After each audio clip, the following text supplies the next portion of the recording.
The COVID-19 pandemic and the resulting lockdown divided the business world into two categories. There were those businesses that pivoted quickly, that adapted, that embraced technology and prepared for a new paradigm. There were, however, those companies that were slow to react and that have subsequently slipped, stumbled and even fallen. But there was a third kind of company, companies that had already invested in technology, that had embraced e-commerce. Companies like auction house Ritchie Brothers. Thanks to its foresight, the company didn't just survive the pandemic, it thrived.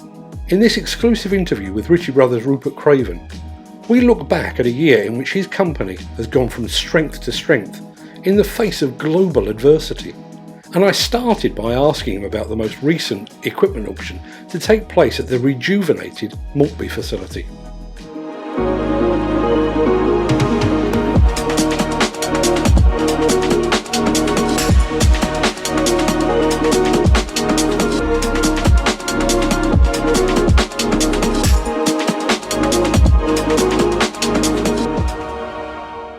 So we got ready through April and May to build up for the auction on the 27th of May, 27th and 28th.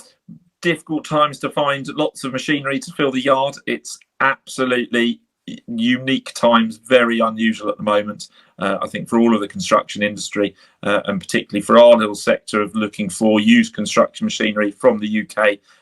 Everybody's using it, everybody's desperate for it, and nobody's getting any new machinery. So those three factors really did make it quite difficult. But we got it together around about 2,000 items, sold about £11.5 million worth of machinery, and got some great results on there. Around about 4.5 million stayed in the UK, and the rest all went overseas. So even with the demand in the UK, it shows that still plenty going outside of the UK, and lots going to European countries. So, that's the second big auction that we've had since Brexit at the beginning of the year, and doesn't seem to be slowing down any appetites for people purchasing in Europe, which is so important to the strength of our business and to the strength of the UK construction industry, that we can get machinery sold out of the UK and into Europe. And you also had some really big machines in this sale as well. I know you had a couple of the O&K RH120s from Banks. I actually saw those parked up at Banks about a year ago. Did they sell okay? They did, but they didn't sell through the auction. So very interesting on that. We didn't sell those machines through the auction. We sold that through our marketplace solution. So the reason for doing that, obviously very big, very large machines, 300 ton from there, very complicated to move. So we wouldn't want to disassemble them, move them to Maltby, reassemble them. And also with an asset like that, it takes time to actually sell that and go through. So we sold that through the marketplace in really a negotiated sale. And 4 of those have been sold and heading off to the Middle East to their new owner. Fantastic. Now, I was watching your recent interview with our mutual friend, Peter Haddock, and there were a couple of things that really stood out for me. The first was the sale, when he did the guided tour of the sale, there didn't seem to be many young and low hour machines up for sale. Is that really a reflection on the volume of demand that's out there right now? It really is. We've never seen anything like that at the moment. So it's nobody's really doesn't seem to be in difficulties. Everybody's looking for machinery. Everybody's got high utilisation. They've got more jobs going forwards. And so there's a really, and that's not just in the UK. If it was just in the UK, there would be, it'd be a bit different, but that's the same all over Europe. That's the same for us in the US and Canada. That's the same in Australia, right the way around the world where we operate. There's lots of demand for machinery, and everybody's this build back better saying. I think every country is doing that. They all want to generate plenty of GDP and plenty of tax through construction. The second thing that stood out for me was the fact there was quite a bit of agriculture equipment. It's not really my primary interest, but was that a conscious decision for you guys? It most definitely was, yeah. So we employed a new recruit to our team called James Ward in the beginning of Q4 last year. He's done 6 months with us learning the ropes, and then beginning of April, beginning of Q2 this year, really took on the agricultural business in the UK. So we're very strong on agricultural business in Canada, in the US, and in Europe, in Germany as well. We've got Meppen, which is purely for agricultural sales there.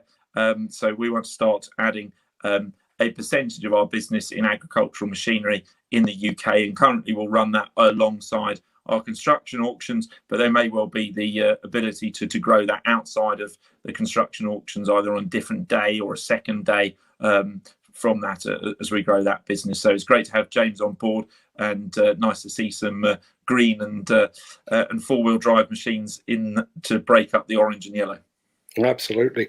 Now, you published a survey recently, and one of the things that stood out for me in that was the fact that it suggested that companies are hanging on to machines for a bit longer. I guess that's driving up demand, and I guess it's also driving up prices as well.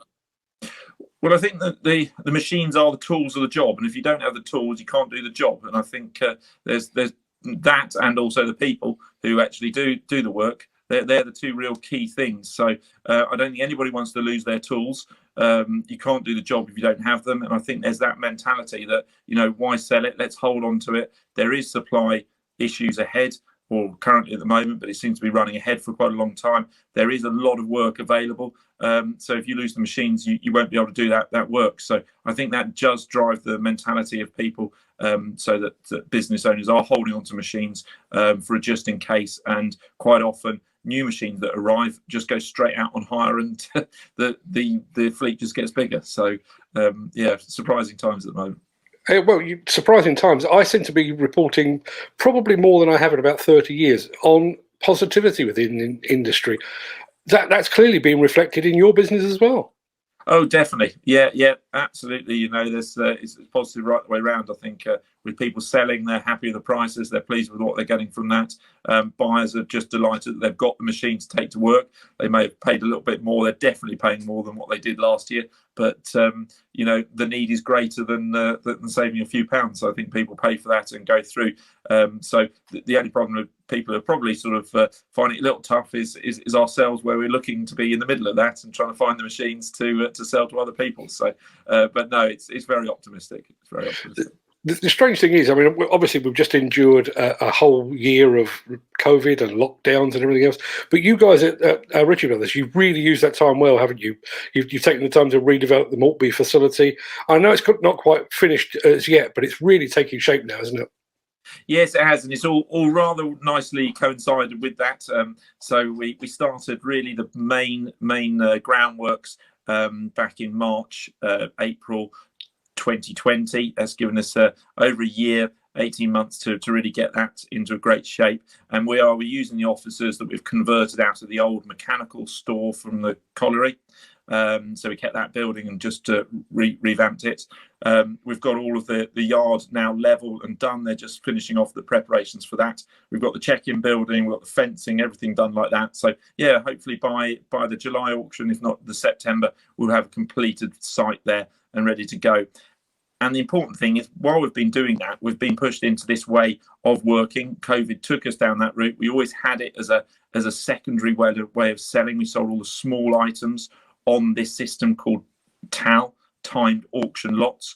And the discussion when the COVID hit is, what do we do about the auctioneers? They couldn't fly over from Canada to help us out. So we went on with that, and we've just found it a fantastic solution, and it's worked really, really well. We've now done, I think, about 6-7 auctions with TAL since COVID hit, and it's proving very successful, really working well. To get the extra pound out of the machines, and a simplified, easy process that people seem to understand and enjoy using. So yeah, it's been good times.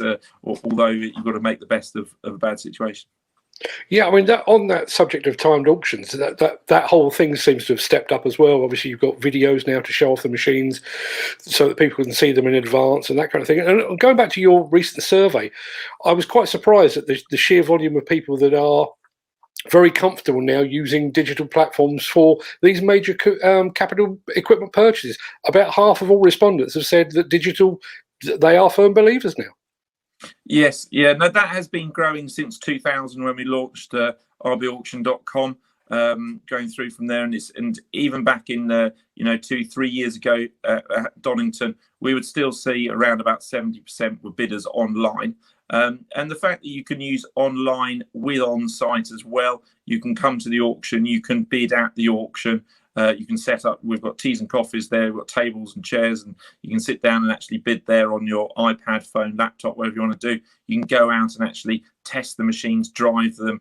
They're all there physically. It's a really good balance for those who can travel to it, and those who can't, who are, many, many miles away in different countries, they're still bidding the same way. And if someone phones up and says, "Oh, could you go and start lot 223, and can you take a video of the engine or something like that, or how's the bucket work on it," that sort of thing, we can do that. We've got time to respond to them and send that info, so we can give a really tailored service to our bidders and buyers.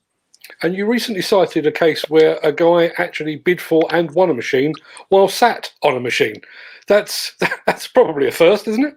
Yes, it was. And it wasn't the machine he was buying. It was another machine he was using, but he was busy on that. He'd seen it right the way through, and I think he basically watched it sell and was delighted to see that he came up in green, that you're the highest bidder and you've won it. So, very pleased with that. And the important message there is it meant that for him, when time's so valuable to all of us, he hasn't had to travel, a couple of hours up the road. He hasn't had to be there at exactly the right time. He's been able to put his bids on beforehand. He knows what he wants to buy it for, and it worked for him in that way. So, I think it's a good solution for all of us as we, adapt from the last year. Totally. Now, I'm obviously primarily interested in the UK market, but Ritchie Brothers is a truly international company. We're enjoying a good time at the moment. What about the other territories? Are they similarly upbeat? Yes, they are. Yeah, it's very, very good results from Canada and the US. Australia is really, really thriving. They've opened a number of new sites in Australia, throughout Europe, going very well. Although everybody's struggling for a lack of machinery, lots of demand on the buyer side, and the sellers saying, we just want more machinery to come through. So I don't think that message is different anywhere else around the world. And that is the unusual thing about the times we're in. Normally, when one country's hot, somewhere else around the world is really struggling and they're really dumping machinery. But we're not seeing that at the moment. We're seeing demand right the way around the world. So swinging back to the UK again then, when is the next Maltby sale and where can viewers find out more? The next Maltby auction is on the 15th and 16th of July. You can find out more through our Instagram, our Facebook, rbauction.com, Ritchie Brothers. So whole range of different platforms from there to see it. And our main listing is on rbauction.com/Maltby, where you can see all the listings of the machinery they're adding in. But we're open every day at Maltby. If anyone's ever passing, do drop in and see us there. It's great to have a look around, and the facility's open. So come and enjoy it. There was one other question, which one I think of it. You mentioned your agricultural colleague James, but you've taken on other additional staff as well, have you? Yes, we have. Yeah, it's been a good time for that as well. So three other people have joined us in addition to James, plus a few other people in the yard. So we've got to keep up the staff to maintain the growth that we're seeing from there, and make sure that we can look after customers in the best way possible.